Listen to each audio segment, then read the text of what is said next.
significantly. But my question to you tonight is, why did the administration wait until 6 months before the election to act? And would you have done anything differently from President Biden on this? So I'm the only person on this stage who has prosecuted transnational criminal organizations for the trafficking of guns, drugs, and human beings. And let me say that the United States Congress, including some of the most conservative members of the United States Senate, came up with a border security bill, which I supported. And that bill would have put 1,500 more border agents on the border to help those folks who are working there right now overtime, trying to do their job. It would have allowed us to stem the flow of fentanyl coming into the United States. I know there are so many families watching tonight who have been personally affected by the surge of fentanyl in our country. That bill would have put more resources to allow us to prosecute transnational criminal organizations for trafficking in guns, drugs, and human beings. But you know what happened to that bill? Donald Trump got on the phone, called up some folks in Congress, and said, kill the bill. And you know why? Because he'd prefer to run on a problem instead of fixing a problem.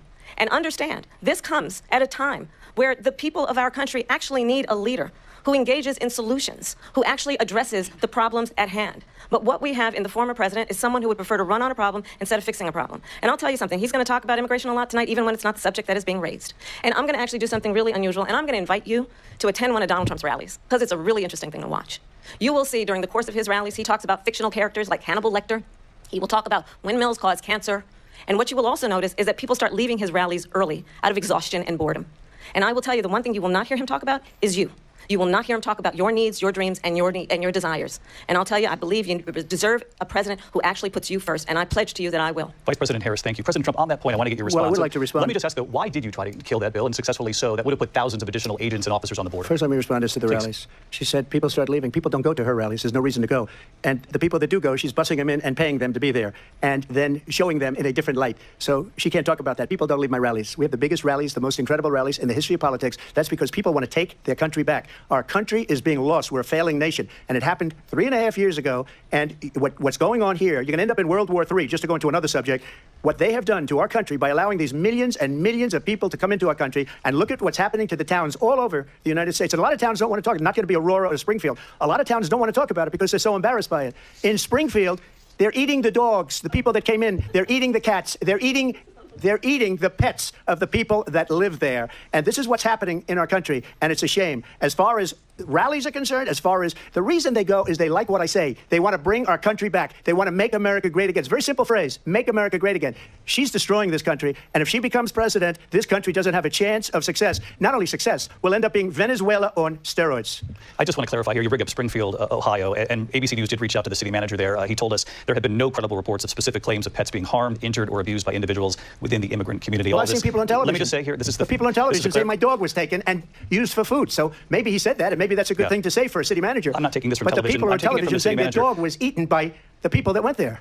Again, the Springfield city manager says there's no evidence of that. Vice President Harris, I'll let you respond to the rest of what you've heard. You talk about extreme. You know, this is, I think, one of the reasons why in this election I actually have the endorsement of 200 Republicans who have formerly worked with President Bush, Mitt Romney, and John McCain, including the endorsement of former Vice President Dick Cheney and Congress member Liz Cheney. And if you want to really know the inside track on who the former president is, if he didn't make it clear already, just ask people who have worked with him. His former chief of staff, a 4-star general, has said he has contempt for the Constitution of the United States. His former national security advisor has said he is dangerous and unfit. His former Secretary of Defense has said the nation, the republic, would never survive another Trump term. And when we listen to this kind of rhetoric, when the issues that affect the American people are not being addressed, I think the choice is clear in this election. President Trump, I'll give you a quick minute to respond here. Thank you, because when I hear that, see, I'm a different kind of a person. I fired most of those people. Not so graciously. They did bad things or a bad job. I fired them. They never fired one person. They didn't fire anybody having to do with Afghanistan and the Taliban and the 13 people whose were just killed, viciously and violently killed. And I got to know the parents and the family.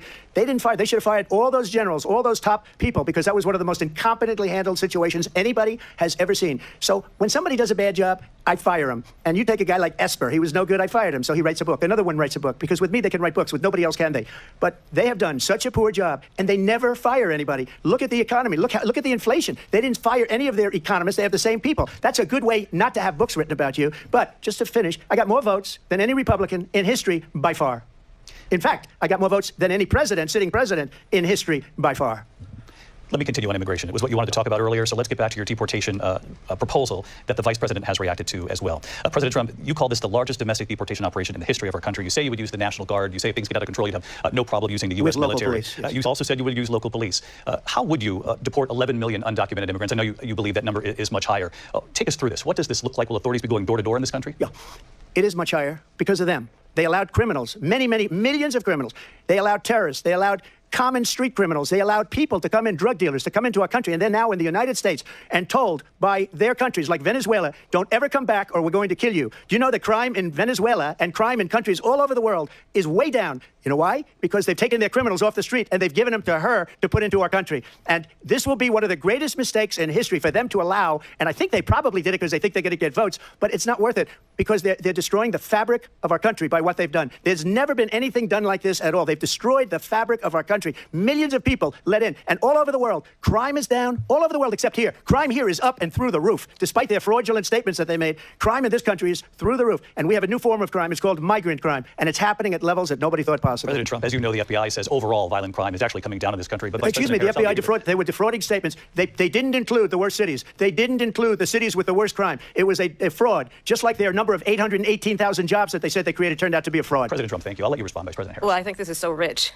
coming from someone who has been prosecuted for national security crimes, economic crimes, election interference, has been found liable for sexual assault, and his next big court appearance is in November at his own criminal sentencing. And let's be clear, where each person stands on the issue of what is important about respect for the rule of law and respect for law enforcement. The former vice president called for defunding federal law enforcement, 45,000 agents, get this, on the day after he was arraigned on 34 felony counts. So let's talk about what is important in this race. It is important that we move forward, that we turn the page on this same old tired rhetoric and address the needs of the American people, address what we need to do about the housing shortage, which I have a plan for, address what we must do to support our small businesses, address bringing down the price of groceries. But frankly, the American people are exhausted with this same old tired playbook. Vice President Harris, thank you. Excuse me. Every one of those cases was started by them against their political opponent. And I'm winning most of them, and I will win the rest on appeal. And you saw that with the decision that came down just recently from the Supreme Court. I'm winning most of them. But those are cases, it's called weaponization. Never happened in this country. They weaponized the Justice Department. Every one of those cases was involved with the DOJ, from Atlanta and Fani Willis to the Attorney General of New York and the DA in New York. Every one of those cases. And then they say, oh, he's a criminal. They're the ones that made them go after me. By the way, Joe Biden was found essentially guilty on the documents case. And what happened in my documents case? They said, oh, that's the toughest of them all. A complete and total victory. 2 months ago, it was thrown out.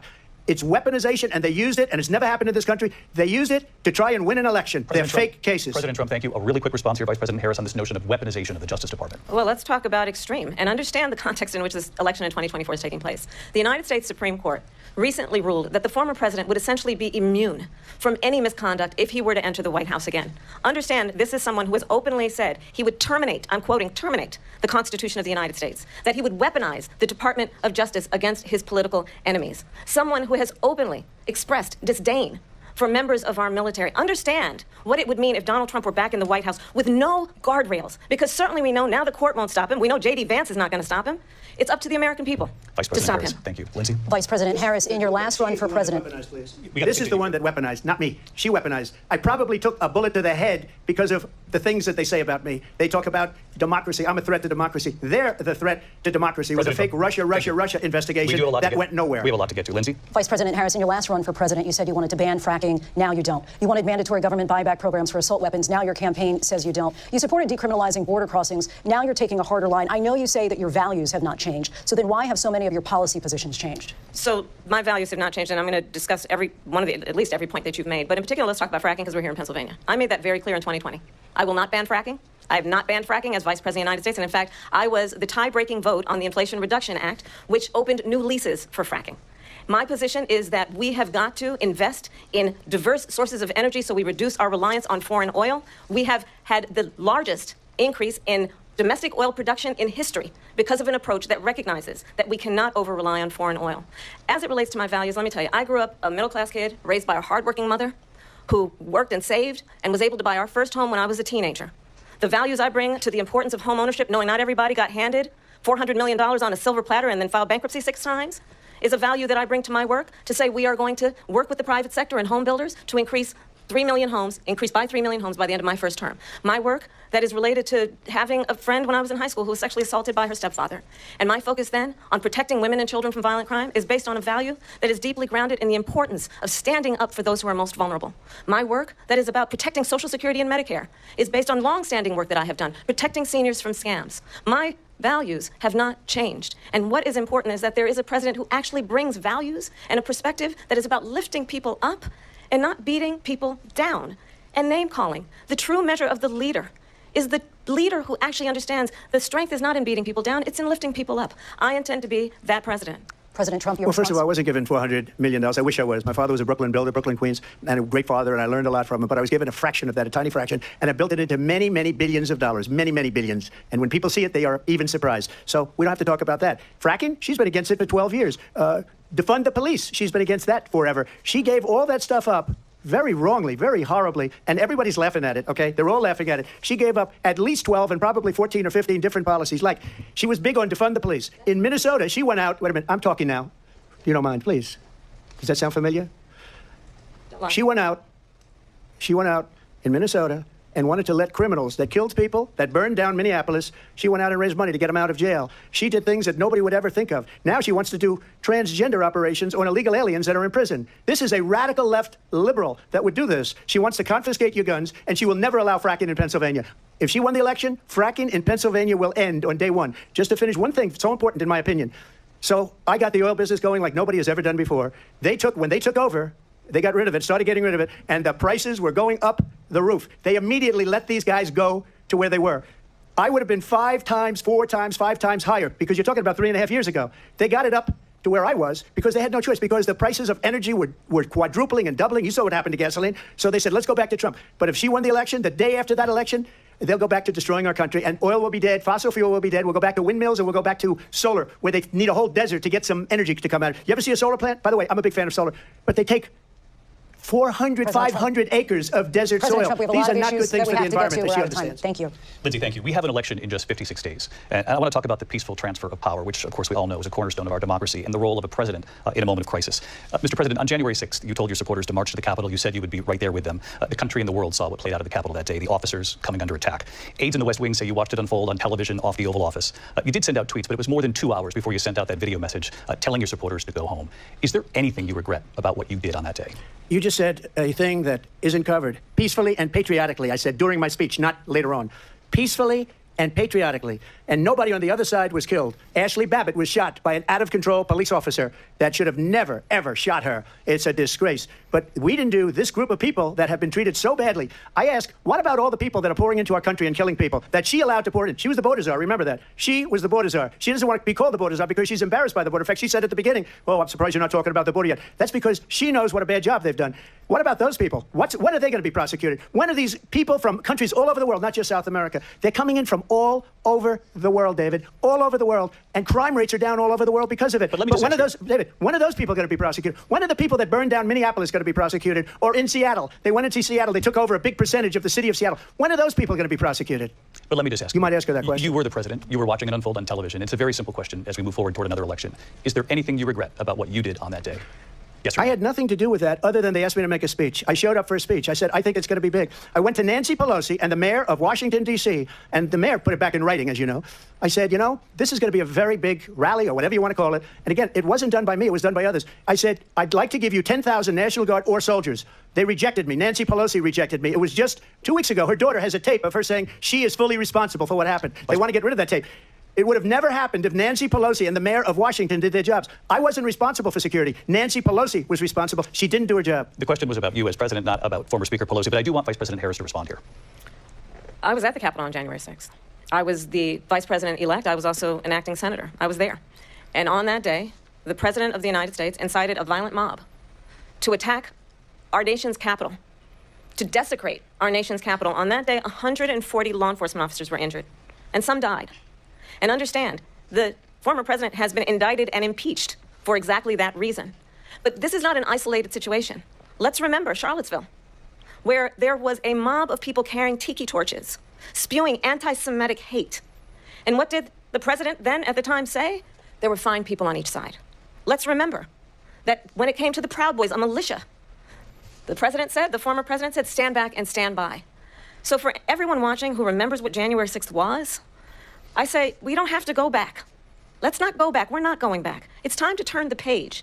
And if that was a bridge too far for you, well, there is a place in our campaign for you to stand for country, to stand for our democracy, to stand for rule of law, and to end the chaos, and to end the approach that is about attacking the foundations of our democracy because you don't like the outcome. And be clear on that point. Donald Trump, the candidate, has said in this election there will be a bloodbath if this and the outcome of this election is not to his liking.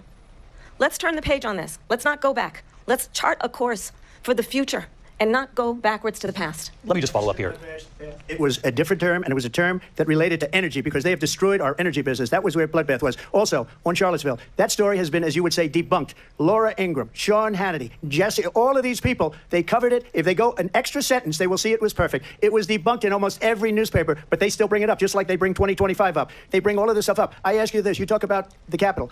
Why are we allowing these millions of people to come through on the southern border? How come she's not doing anything? And I'll tell you what I would do, and I would be very proud to do it. I would say we would both leave this debate right now. I'd like to see her go down to Washington, D.C. during this debate because we're wasting a lot of time. Go down to, because she's been so bad, it's so ridiculous. Go down to Washington, D.C. and let her sign a bill to close up the border because they have the right to do it. They don't need bills. They have the right to do it. The President of the United States, you'll get him out of bed, you'll wake him up at 4 o'clock in the afternoon, you'll say, come on down to the office, let's sign a bill. If he signs a bill that the border is closed, all he has to do is say it to the Border Patrol, who are phenomenal. If they do that, the border is closed. Those people are killing many people, unlike J6. We talked immigration here tonight. I do want to focus on this next issue to both of you because it really brings us this into focus, truth in these times that we're living in. Mr. President, for 3.5 years after you lost the 2020 election, you repeatedly falsely claimed that you won, many times saying you won in a landslide. In the past couple of weeks leading up to this debate, you have said, quote, you lost by a whisker, that you, quote, didn't quite make it, that you came up a little bit short. I said that? Are you now acknowledging that you lost in 2020? No, I don't acknowledge it at all. I said that sarcastically. You know that. It was said, oh, we lost by a whisker. That was said sarcastically. Look, there's so much proof. All you have to do is look at it. And they should have sent it back to the legislatures for approval. I got almost 75 million votes, the most votes any sitting president has ever gotten. I was told if I got 63, which was what I got in 2016, you can't be beaten.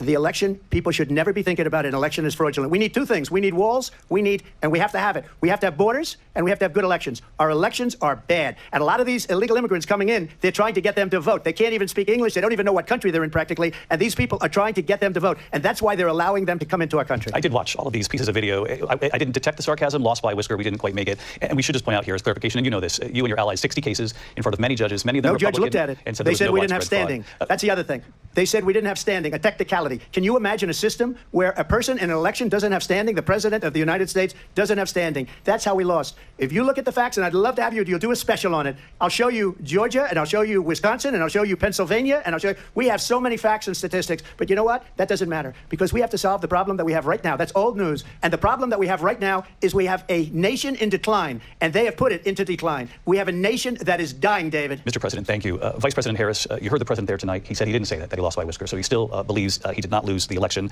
that was won by President Biden and yourself. But I do want to ask you about something that's come up in the last couple of days. This was a post from President Trump about this upcoming election.